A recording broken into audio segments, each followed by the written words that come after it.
Ahmed Sékou Touré, celui qui a dit non au général de Gaulle. La Guinée est la première république d'Afrique subsaharienne à devenir indépendante en 1958. Le 20 août 1958, le général de Gaulle démarre une tournée africaine. Antananarivo, Brazzaville, Abidjan, Conakry, Dakar, Alger sont sur le parcours de l'homme de la France libre qui n'a qu'un objectif, rallier les colonies à la proposition de nouvelles constitutions. Le 28 septembre, les Français sont appelés à voter pour ou contre le projet de constitution de la Ve République. C'est donc dans ce contexte que le 25 août 1958 à 16h, le général de Gaulle met le pied sur le tarmac de l'aéroport de Conakry. Mais les choses ne se déroulent pas comme il l'avait prévu. Et pour cause, Sékou Touré, président de la Guinée, lui dit non et provoque sa colère. Sékou Touré prononcera un discours mémorable et plein de dignité qui résonne encore aujourd'hui comme un hymne à la liberté. Écoutez. Il n'y a pas de dignité sans liberté. Nous préférons la pauvreté dans la liberté à la richesse dans l'esclavage. Et il rajoute, nous ne renoncerons pas et nous ne renoncerons jamais au droit légitime et naturel à l'indépendance. Le général de Gaulle, profondément vexé, avait réagi avec une extrême violence et la sanction de cet affront avait été immédiate.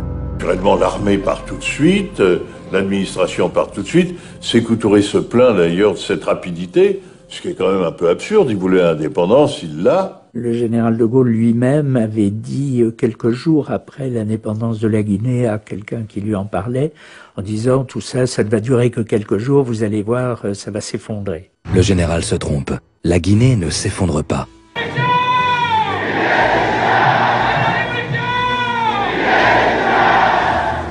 Face à ce qu'elle considère comme un défi, une provocation, la France va réagir.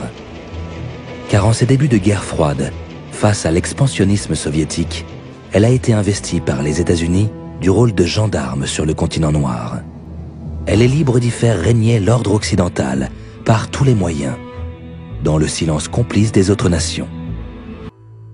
La Guinée a quitté la zone franc en mars 1960 et a créé donc le franc guinéen. Et les services spéciaux français ont fait imprimer des faux francs guinéens qu'ils ont déversés sur le sol guinéen, je ne sais pas par quel canal, pour déstabiliser la monnaie guinéenne. L'opération n'a pas marché parce qu'elle a été décelée à l'avance par Sékou Touré et que par conséquent, elle a été démontée. Quel était le but précis de l'opération? Dans l'esprit de Foccart, c'était de faire sauter Sékou Touré. Mémoire de Maurice Robert. Nous avons armé et entraîné des opposants guinéens pour qu'ils développent un climat d'insécurité en Guinée et, si possible, qu'ils renversent Sékou Touré. Et les véritables ennemis de l'Afrique sont des Africains inconscients. Car si tous les Africains exprimaient la même volonté d'être, la même volonté d'authenticité et de dignité, eh bien l'impérialisme ne pourrait pas du tout réaliser son dessein, à savoir dominer le continent africain.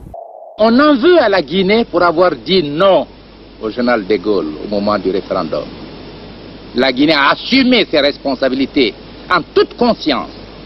Et cette situation singulière a été exploitée dans le but d'isoler la Guinée. Sur ce plan, je n'ai de compte à rendre à personne qu'à mon peuple. Et vous savez, le peuple, quelle est sa position à l'égard de son régime. Sékou Touré meurt le 26 mars 1984 à 15h23 à Cleveland, aux États-Unis, lors d'une opération de chirurgie cardiaque. Sa dépouille est rapatriée le 28 mars et exposée pendant 2 jours au palais présidentiel. Il est inhumé le 30 mars 1984 au mausolée de Camayen dans la ville de Conakry.